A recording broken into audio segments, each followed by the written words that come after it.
आजाद बोल इंडिया आप देख रहे हैं, आपके साथ मैं हूं आदिल खान आजाद। इस वीडियो में दो स्टोरीज हैं। एक तो अल-अक्सा मस्जिद में 7 दिन की पाबंदी, 7 दिन के बैन से जुड़ी हुई है। तो दूसरी खबर में हम आपको बताएंगे गजा में शुरू हो चुकी एक नई और अलग तरह की जंग के बारे में। तो अल-अक्सा मस्जिद की खबर से शुरुआत करते हैं। नेतन्याहू सरकार की नफरत भरी सेंसरशिप और गजा के जेनोसाइड पे सच बोलने की सजा का एक और सबूत मिल गया है। मस्जिद अल-अक्सा का मेंबर भी अब नेतन्याहू के लिए खतरा बन गया है। इसराइल ने अल-अक्सा मस्जिद के मशहूर खतीब शेख मोहम्मद सलीम पर सिर्फ इसलिए बैन लगा दिया है क्योंकि उन्होंने जुमे में अपने खुतबे में गजा के जेनोसाइड का जिक्र कर दिया था। जी हाँ, सिर्फ सच बोलना अब क्राइम है। बताया था कि गजा में क्या हो रहा है, लेकिन मस्जिद अल-अक्सा में कैसे कोई बता सकता है, ये नेतन्याहू सोचने लगा तो उस पर उन्होंने खतीब साहब पर जो है वो बैन लगा दिया।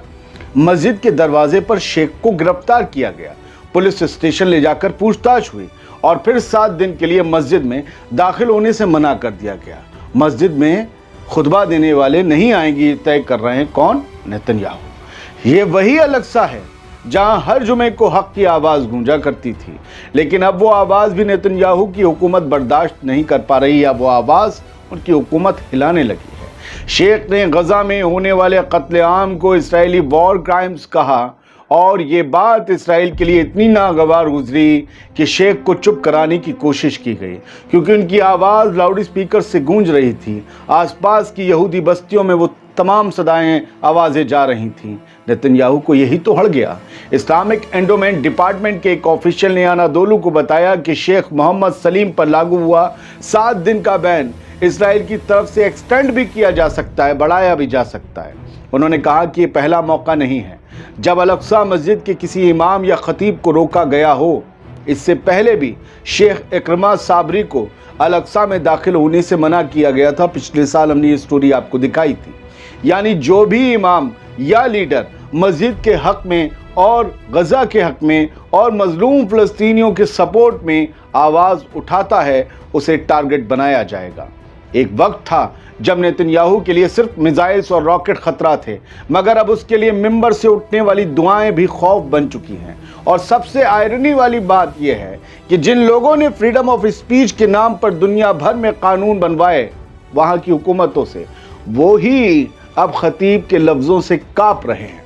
तो सवाल ये है, इसराइल सच से डर रहा है या अपने गुनाहों का हवाला सुनने से घबरा रहा है?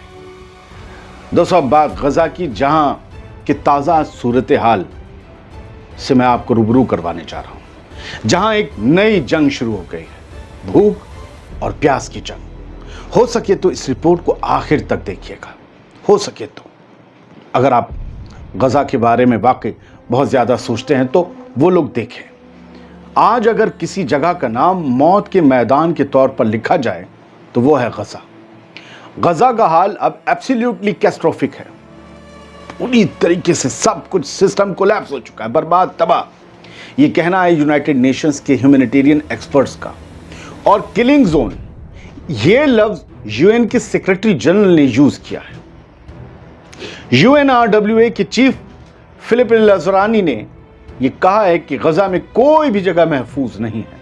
लोग रोजाना बार बार भगाए जा रहे हैं, रोजाना नए इवैक्यूएशन ऑर्डर्स मिल रहे हैं कि ये जगह छोड़ दो, वो शहर छोड़ दो। जमीन पे हालात कुछ यूं हैं कि सिर्फ 3 हफ्तों में 4 लाख से ज्यादा लोग बेघर हो चुके हैं।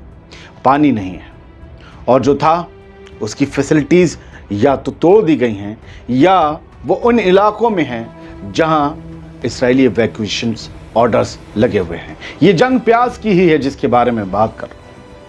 और पानी ना होने से जो कुछ हो रहा है, ये जंग उसकी है। सुनिएगा, हाइजीन का कोई नामो निशान नहीं है। लोगों के जिस्म पर रैशेज हैं, उनके जिस्मों पर मक्खियां भिनभिनाती हैं, खटमल, जूं और कीड़े उनके जिंदा जिस्मों पर लाशों की तरह चिपक जाते हैं। आखिर कोई कब तक अपनी बॉडी को बिना पानी के साफ रख सकता है? आईडीएफ की गोलियों से अगर वो बच भी जाएं तो बीमारियां उनकी जिंदगी खा लेने को बेकरार दिखाई दे रही हैं। ये वो बुनियादी बातें हैं, ये वो बुनियादी अपडेट्स हैं जो कोई भी मेन स्ट्रीम मीडिया या सोशल मीडिया आपको नहीं बताता। मैं नहीं कह रहा कि सब नहीं बताते, लेकिन 99% लोग आपको नहीं बताते। गजा की हिमायत के नाम पर किसी को गाली देने तो किसी की जय बोलने का प्रोग्राम चल रहा है। गजा के बारे में दिल से सोचने वालों की बहुत कमी है। यह सोच सबके नजरिए के हिसाब से फिट नहीं बैठती, इसलिए सब इस बारे में नहीं सोच रहे। 40 दिन से एक भी सप्लाई ट्रक गजा में नहीं आया और पूरी दुनिया में किसी भी मर्द या मादा मुल्क की इतनी औकात नहीं है जो वो गजा तक मदद पहुंचा दे। ये एक कड़वी हकीकत है जिसे पचा पाना आसान नहीं है। UNRWA के पास बांटने के लिए कुछ भी सामान नहीं बचा है, न खाना, न दवाई, न ट्रॉमा सप्लाईज, कुछ भी नहीं। और सबसे भयानक बात पता है क्या है? UN का खुद का रेजिडेंस भी इजरायली अटैक्स का निशाना बन चुका है। कई स्टाफ मेंबर्स जख्मी हैं, एक की मौत भी हो चुकी है। जिस UN और बाकी पार्टीज को कम जानकारी रखने वाले लोग मुंह भर भर कर गालियां देते हैं, उन्हें नहीं पता कि यही पार्टीज, यही UN कई दहाइयों से गजा की हर तरह से मदद करते आए हैं। किसी एक शख्स के पास इनके अलावा कोई दूसरा नाम नहीं मिलेगा जो गजा की मदद करता हो। School, hospitals, ration, community kitchens, कुछ भी हो, जंग हो या ना हो। UNRWA का जिक्र क्यों कर रहा हूं? इसके चीफ फिलिपे लज़रानी कहते हैं जो गजा सीज फायर से पहले एक जहन्नुम लगता था, वो अब उससे भी ज्यादा दर्दनाक बन गया है। इससे ज्यादा सच आपको कोई नहीं बता सकता। ये आपको कोई नहीं बताएगा दोस्तों कि यूनाइटेड नेशंस के 12,000 फिलिस्तीनी स्टाफ मेंबर्स गजा में मौजूद हैं। सब फिलिस्तीनी, सब मुसलमान हैं, 12,000 मेंबर हैं, मगर अब उनके पास भी लोगों को देने के लिए कुछ नहीं है। पहले बॉम्बिंग, फिर भूख, फिर बीमारियां, और अब गजा में सिर्फ एक चीज बाकी रह गई है, उदासी और बेसहारा लोग। आजाद बोल इंडिया की ये पुकार है, अगर दुनिया जिंदा है तो उसे गजा के लिए उठना पड़ेगा। उसे जंग बंद करवाने के लिए आवाज बुलंद करनी पड़ेगी, क्योंकि गजा के लिए ना इंसानियत बची है, ना रिसोर्सेज। लेकिन फिर एक सवाल है, क्या किसी को इससे फर्क पड़ता है?